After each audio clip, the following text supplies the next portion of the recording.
बिस्मिल्लाहिर्रहमानिर्रहीम। अस्सलाम वालेकुम dear students, I am your science instructor Ubaidur Rahman Baig. आज हम बीलिफ 3.2 पढ़ेंगे।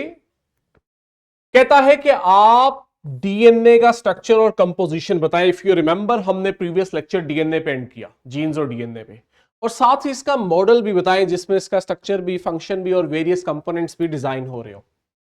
मुझे उम्मीद है कि आप सबने ब्रिजिंग एक्टिविटी क्लास में कर ली है जी।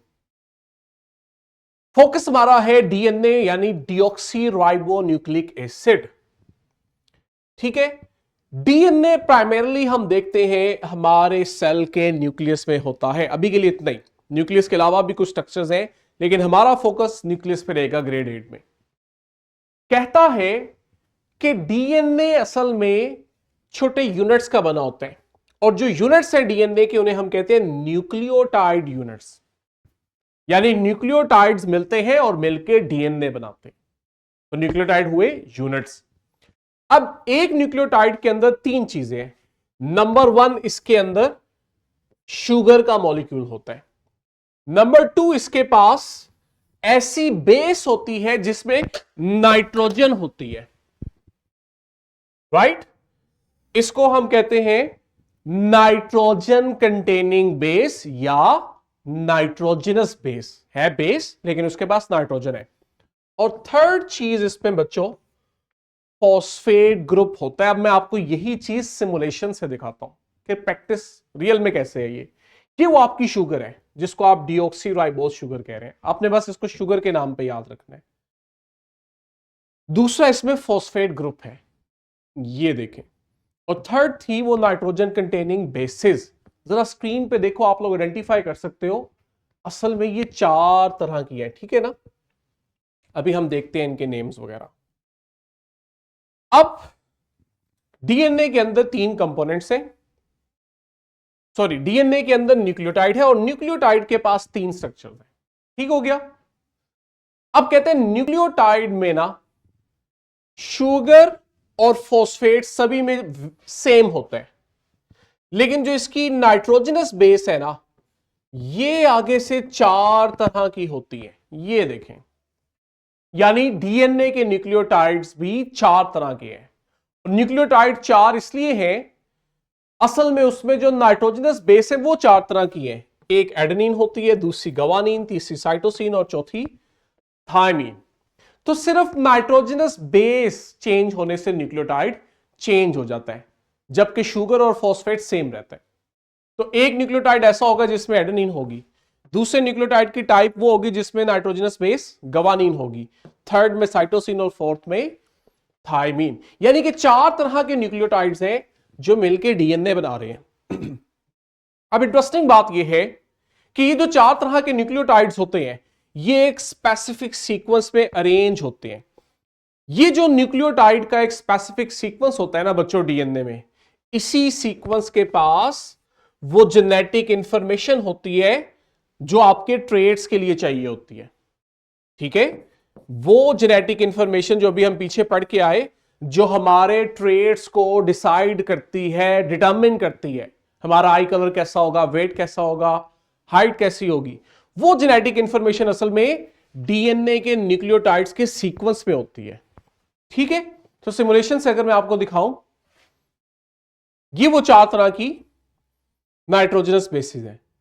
तो न्यूक्लियोटाइड्स भी 4 तरह के होंगे। सभी में जो चीज मुख्तलिफ होगी वो सिर्फ और सिर्फ नाइट्रोजनस बेस होगी। ठीक हो गया? ये सिर्फ आपके अंडरस्टैंडिंग के लिए आपको दिखा रहा हूं। अब आते हैं स्ट्रक्चर के ऊपर।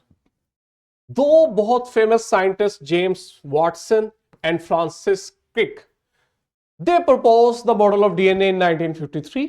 ये मॉडल कहता है, ये तो हमें पता लग गया कि डीएनए असल में न्यूक्लियोटाइड्स का बना है, और ये न्यूक्लियोटाइड्स आपस में जब अरेंज होते हैं तो एक लंबा सा स्ट्रैंड बनाते हैं जिसे हम कहते हैं पॉलीन्यूक्लियोटाइड स्ट्रैंड। पॉली मतलब मैनी, एक ऐसा स्ट्रैंड जिसमें बहुत से न्यूक्लियोटाइड्स हैं।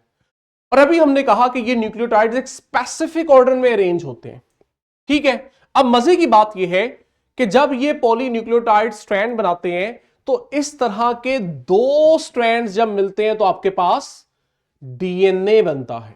यानी डीएनए में 2 पॉलीन्यूक्लियोटाइड स्ट्रैंड होते हैं। दूसरी इंटरेस्टिंग बात कि ये जो दो पॉलीन्यूक्लियोटाइड स्ट्रैंड्स हैं, ये स्ट्रेट्स नहीं होते बल्कि हेलिक्स की फॉर्म में होते हैं। चूंकि दोनों हेलिकल फॉर्म में होते हैं इसलिए हम कहते हैं कि डीएनए डबल हेलिक्स होता है। सिमुलेशन से दिखाता हूं, ये देखें, ये असल में डीएनए का स्ट्रक्चर है। अगर मैं आपको इसके साथ इसको ड्रॉ करके भी दिखाऊं कि दो डीएनए के स्ट्रैंड्स हैं, यानी पॉलीन्यूक्लियोटाइड स्ट्रैंड। अब बजाय इस तरह होने के कि दोनों एक दूसरे का स्ट्रेट होते और आपस में सेंटर से अटैच होते, ये दोनों ही हेलिकल फॉर्म में होते हैं, टर्न होते हैं। क्योंकि दो स्ट्रैंड्स हैं और हेलिकल फॉर्म में, इसलिए आप कहते हो कि डीएनए का स्ट्रक्चर डबल हेलिकल होता है। अब इस डबल हेलिकल स्ट्रक्चर में अगर हम मजीद डिटेल से देखें तो जो मेन स्ट्रैंड है, ये देखो, ये वाला स्ट्रैंड, एक स्ट्रैंड, इसको हम कहते हैं शुगर फॉस्फेट बैकबोन। अभी आपको बताया ना कि डीएनए असल में न्यूक्लियोटाइड का बना हुआ है और न्यूक्लियोटाइड के पास तीन चीजें थी, शुगर, फॉस्फेट और नाइट्रोजनस बेस। तो डीएनए स्ट्रैंड में जो न्यूक्लियोटाइड्स हैं, हर न्यूक्लियोटाइड के सिर्फ दो स्ट्रक्चर स्ट्रैंड बनाते हैं, यानी शुगर और फॉस्फेट। सभी न्यूक्लियोटाइड्स के शुगर और फॉस्फेट मिलकर जब अरेंज होते हैं तो डीएनए का स्ट्रैंड बनता है। थर्ड कंपोनेंट जो इसकी नाइट्रोजनस बेस है ना, ये डीएनए के स्ट्रैंड का हिस्सा नहीं होती बल्कि ये स्ट्रैंड से बाहर की तरफ होती है। बाहर की तरफ इसलिए होती है कि एक स्ट्रैंड की नाइट्रोजनस बेस और दूसरे स्ट्रैंड की नाइट्रोजनस बेस, ये असल में आपस में बॉन्ड बनाते हैं, जिसकी वजह से डीएनए के दोनों स्ट्रैंड्स एक दूसरे के साथ अटैच रहते हैं।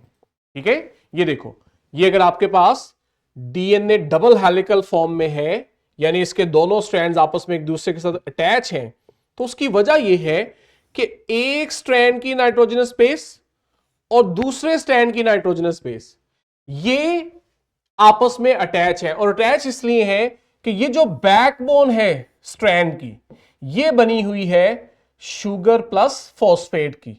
और थर्ड चीज, जो नाइट्रोजनस बेस है, ये स्ट्रैंड का हिस्सा नहीं है। ये स्ट्रैंड का हिस्सा नहीं है, क्यों? क्योंकि ये एक स्ट्रैंड की नाइट्रोजनस बेस दूसरे स्ट्रैंड की नाइट्रोजनस बेस के साथ बॉन्ड बनाती है, अटैच होती है। जब इन दोनों का आपस में बॉन्ड बनता है तभी हम देखते हैं कि डीएनए के दोनों स्ट्रैंड्स एक दूसरे के साथ अटैच रहते हैं, अलहदा नहीं होते। ठीक हो गया? अब समझ आया कि ये डबल हेलिक्स क्यों है। ये देखो, ये और सिंप्लीफाइड फॉर्म है। ये रहा वो डीएनए का एक स्ट्रैंड, ये रहा दूसरा स्टैंड बना हुआ है शुगर और फॉस्फेट का, इसलिए हम कहते हैं शुगर फॉस्फेट बैकबोन। जबकि नाइट्रोजनस बेसिस देखो स्ट्रैंड से बाहर निकली हुई है और इस तरह से अरेंज है कि एक स्ट्रैंड की नाइट्रोजनस बेस दूसरे स्ट्रैंड की नाइट्रोजनस बेस के साथ बॉन्ड बनाती है, जिससे डीएनए के दोनों स्ट्रैंड्स अटैच रहते हैं। अच्छा, जब बॉन्ड्स बनते हैं तो हमेशा याद रखना, एडेनिन ने हमेशा थायमीन के सामने आना होता है, वो उसके साथ बॉन्ड बनाती है, और साइटोसिन हमेशा गवानीन के साथ बॉन्ड बनाती है, कभी भी ऑपोजिट नहीं होता। ठीक है, और फंक्शन की बात करें लास्ट में तो कहते हैं डीएनए यही तो असल में वो मीडियम है जिसके पास जेनेटिक इंफॉर्मेशन है, जेनेटिक इंस्ट्रक्शन है हमारी तमाम चीजों की। हम डेवलप हो रहे हैं, ग्रो कर रहे हैं, कोई भी फंक्शन कर रहे हैं, इवन रिप्रोड्यूस कर रहे हैं, हर चीज की इंफॉर्मेशन डीएनए के पास होती है। और अभी हमने उसका स्ट्रक्चर देखा। क्लास वर्क के लिए फॉर्मेटिव चेक घर से करने के लिए थ्राइव है। मुझे उम्मीद है सिमुलेशन ने आपको डीएनए का स्ट्रक्चर अंडरस्टैंड करने में आसान किया। आगे अगले एसएलओ में आप देखेंगे, बी लिफ्ट में हम और ज्यादा इस चीज को अंडरस्टैंड करेंगे। टिल देन, अल्लाह हाफिज।